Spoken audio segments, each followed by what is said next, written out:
पाकिस्तान तहरीक-ए-इंसाफ को मखसूस नशस्तों के हवाले से सुन्नी इत्तेहाद काउंसिल को क्या आने वाले वक्तों में रिलीफ मिलने वाला है? इद्दत केस में जो खान साहब की सज़ाएँ जो हैं, अपीलें जो हैं एक्चुअली मुस्तरद की जा चुकी हैं और अब जो पार्टी जो है उसने ये फ़ैसला किया है कि हम इस्लामाबाद हाई कोर्ट से रुजू करेंगे, तो इसमें खान साहब के लिए क्या कोई रिलीफ है या नहीं है? सितारे इस हवाले से क्या कहते हैं? इमरान खान साहब का अपना जायचा किस कदर स्ट्रॉन्ग है, इस पर हम बात करेंगे। हमारे साथ एस्ट्रोलॉजर, नामवर एस्ट्रोलॉजर हैं, इंटरनेशनल एस्ट्रोलॉजर हैं, एम.ए. शहजाद साहब इस वक्त शो में मौजूद हैं। शहजाद साहब, thank you so much for being with us today. So सबसे पहले तो हम मखसूस नशस्तों के हवाले से जो सुप्रीम कोर्ट में समातें हो रही हैं उस पर जानना ये चाहेंगे कि क्या ये मखसूस नशस्तें सुन्नी इत्तेहाद काउंसिल को मिल सकेंगी, मिलने वाली हैं? क्या प्रेडिक्शन है आपकी प्रेडिक्शन हम नोट करेंगे, फिर जब फैसला आएगा तो आपको याद दिलाएंगे। बिस्मिल्लाहिर्रहमानिर्रहीम इन्नल्लाह यामुरु बिल अदल वल एहसान। बेशक अल्लाह हुक्म देता है इंसाफ करने का और एहसान करने का। मैं खुश हुआ कि आज आपने बुलाया, क्योंकि हम भी चाह रहे थे कि हम पेशन गोई कर दें ऐसी कि जो लिखी जाए तारीख़ में हमारी भी, क्योंकि वज़ीर आज़म तो बहुत लिखे जाने हैं। हमारे मुल्क के पाकिस्तान में किसी ने 3 बारियाँ लीं, फिर किसी ने 3 बारियाँ लीं, तो साड़ी भी बारियाँ आन दी हो ना। तो फिर हमने सोचा कि हमारी भी आज बारी आ जाए। तो खैर, कहने का मतलब ये है, मुख्तसर और जामिया गुफ्तगू करूँगा।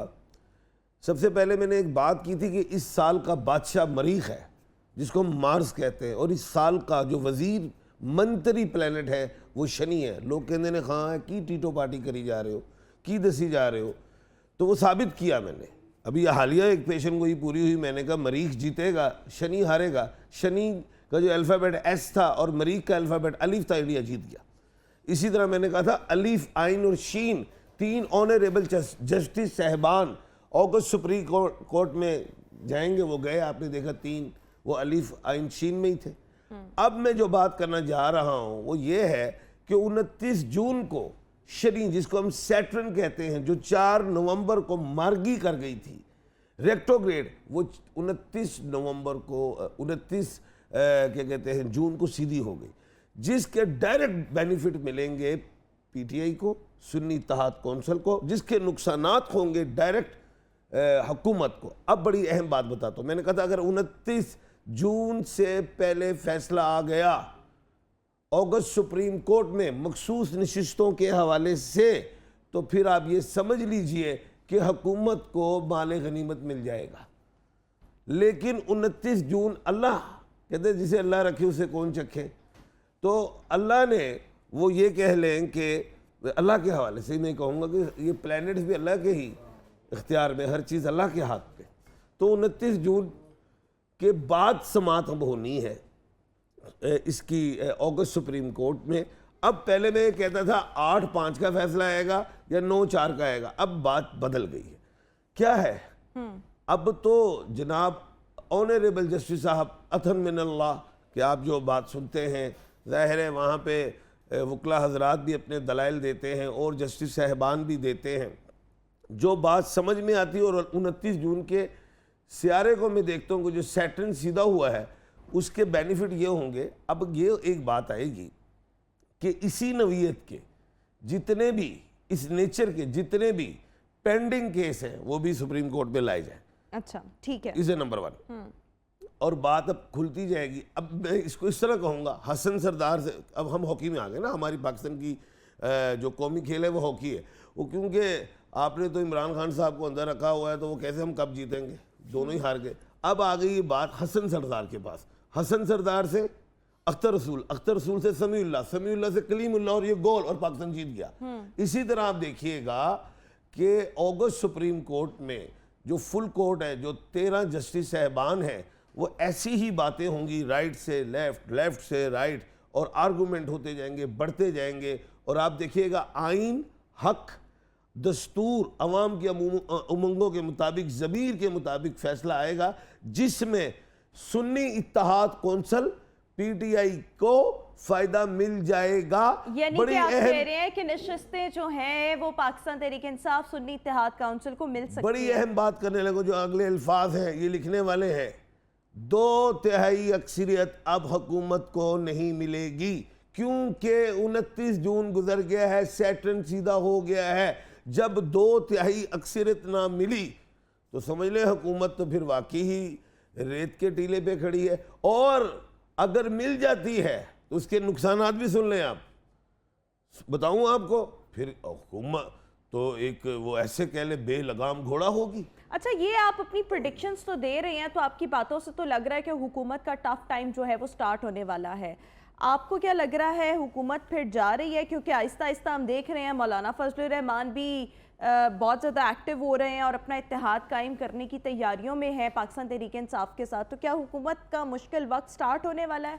बताने लगूँ, मैं बात कंप्लीट कर लेता तो आपको समझ आ जाती। अब बात यह है कि 2/3 अक्सरियत अगर मिल जाती है तो हुकूमत बेलगाम घोड़ा वो क्या करेगी?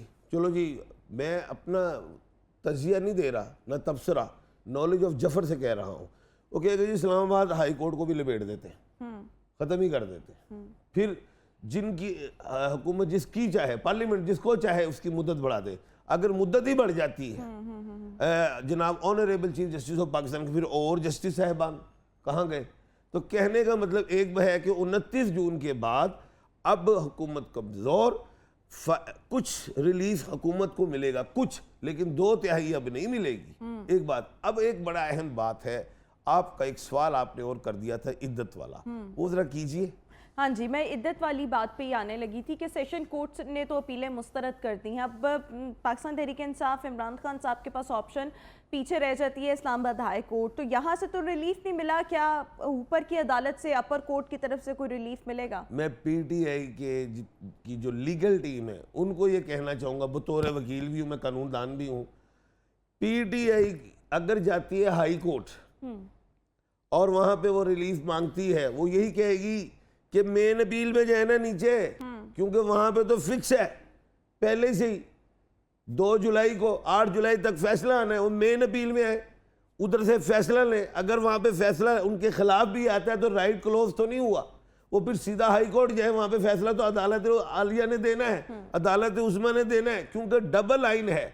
इस साल का बादशाह सियारा मरीख है और वो एरिस के अंदर बैठा हुआ है, और एरिस के अल्फाबेट अलिफ आइन लाम और ये है। अदालत आलिया डबल लाइन है, लेकिन नीचे से आप फैसला लेने। अगर आप आ गए अदालत आलिया में तो टाइम वेस्ट करेंगे। जो खान ने, इमरान अहमद खान ने जो डिग्री मुकम्मल कर ली हुई है PhD की, उसको आपने रोक के रखा हुआ है। इसलिए गलती ना करें, नीचे ही जाए। 8 जुलाई तक फैसला आएगा, हक में आए ना आए, लेकिन मेन अपील में जाए। अदालत आलिया भी कहेगी मेन अपील की बात। तो यहाँ से कंप्लीट हो, क्लियर हो, प्रोसीजर को मुकम्मल अडॉप्ट करें, फिर ऊपर आए। तो मैं फिर एक बड़ी अहम बात अपने ओवरसीज पाकिस्तानियों को इस वक्त आपके चैनल के तवस्सुत से ये कहने जा रहा हूं कि 12 जुलाई को एरीज के अंदर से मार्स ट्रांजिट कर रहा है टॉरस में। 12 जुलाई तक सब्र करो। 12 जुलाई के बाद PTI आपको मजबूत नहीं, मजबूत तरीन दिखाई देगी। बिल्कुल ठीक हो गया। अच्छा, इसके साथ साथ अगर हम देखें अमरीकी इंतखाबात में अगर डोनाल्ड ट्रंप जो हैं वो कामयाब हो जाते हैं तो पाकिस्तान तहरीक इंसाफ की के जो बानी हैं उनकी रिहाई के लिए क्या मुतहर्रिक हो सकते हैं डोनाल्ड ट्रंप, अगर वो खुद कामयाब हो जाते हैं? तो इससे पहले हम एशिया में ही आ जाए ना। एशिया में मैंने एक पेशन गोई की थी कि 19 मई को एक बहुत बड़ा धमाका हो सकता है, और जो मैंने कहा, और अल्लाह तौबा इस्तग़फ़ार, वो फिर वहाँ पे अगर हम देखें कि इब्राहिम रईसी साहब शहीद हो गए। सबसे पहले तो आप ये याद रखिएगा, ईरान के जो सदर बनने जा रहे हैं वो बड़े दबंग सदर बनने जा रहे हैं, जिसमें रशिया की मर्ज़ी शामिल होगी। उन रशिया की उमंगों के मुताबिक आएंगे, और जो सदर ईरान के आ गए तो वो ये ज़हन में रखिएगा कि जो इज़राइल इस वक्त जेनोसाइड कर रहा है, जो नस्ल कुशी फ़लस्तीन की कर रहा है, तो उसको बैकफुट पे आना पड़ेगा। जब वो इज़राइल बैकफुट पे आएगा तो होश के नाखून अमेरिका भी लेंगे। अच्छा, अब अमेरिका में जो बाइडन साहब जो हैं वो अपनी, वो कह लें कि जो उनका नाम था वो कमज़ोर हो गया है, तो ये कह लें अगर, अब यहाँ पे अगर मगर से उलझते हैं अहले दिल, तुम साफ गो अगर हो मगर मत कहा करो, लेकिन हम कह जाते हैं अगर वो क्या कहते हैं डोनाल्ड ट्रंप इलेक्शन लड़ गए, कोई और बात ना आई, तो डोनाल्ड J. ट्रंप इलेक्शन जीतेंगे। ठीक है। जब इलेक्शन जीतेंगे तो उसके बाद इमरान खान ही नहीं, रशिया भी इमरान खान साहब की सपोर्ट में आएगा, ईरान भी सपोर्ट में आएगा, तुर्किया भी सपोर्ट में आएगा, अलसीन भी सपोर्ट में आएगा। ये बात बड़ी अहम है, उसको लिख लीजिए, भी तारीख में लिखी जाए बात। जी बिल्कुल ठीक हो गया। अच्छा, ये तमाम चीज़ें तो आपने बता दी, इसके साथ साथ अगर हुकूमत की हम बात करें, शहबाज शरीफ साहब बड़ी तगोदो कर रहे हैं कि बैरून मुल्क से जो सरमायाकारी है वो पाकिस्तान लाई जा सके, तो आपको क्या लगता है बैरून मुल्क से सरमायाकारी लाने में शहबाज शरीफ साहब कामयाब होते आपको दिखाई दे रहे हैं? शहबाज शरीफ साहब के अपने सितारे इस वक्त क्या कह रहे हैं, किस पोजीशन पर स्टैंड कर रहे हैं? शहबाज शरीफ साहब देखें, इस साल का बादशाह मरीख, इस साल का वजीर मंत्री जो है वो शनी है।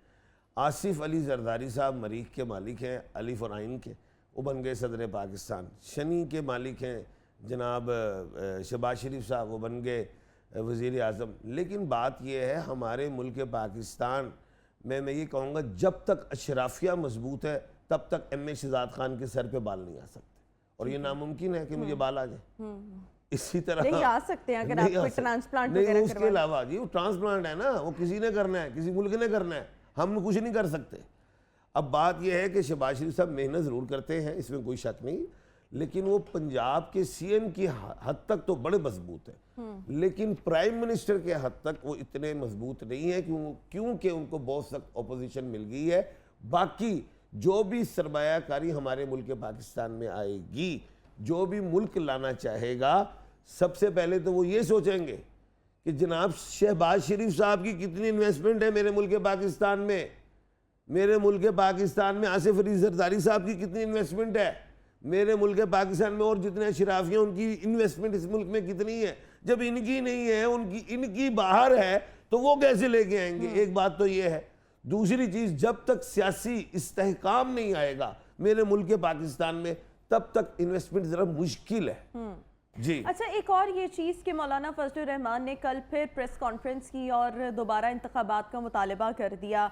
यही बात पाकिस्तान तहरीक इंसाफ भी कहती है कि जी हमारा मैंडेट जो है वो चोरी किया गया है 8 फरवरी के इंतखाबात में। तो पाकिस्तान में अगर हम बात करें तो आपको क्या लगता है, री इलेक्शन के कोई इम्कानात, कोई गुंजाइश मौजूद है? 2 जून को जो प्लैनेट जुपिटर है, जिसको हम मुश्तरी कहते हैं, उसको बुजुर्ग स्यारा कहते हैं, तमाम स्यारों का बुजुर्ग स्यारा है। तो मौलाना क्या कहते हैं, फजलुर रहमान साहब भी बुजुर्ग सियासतदान हैं।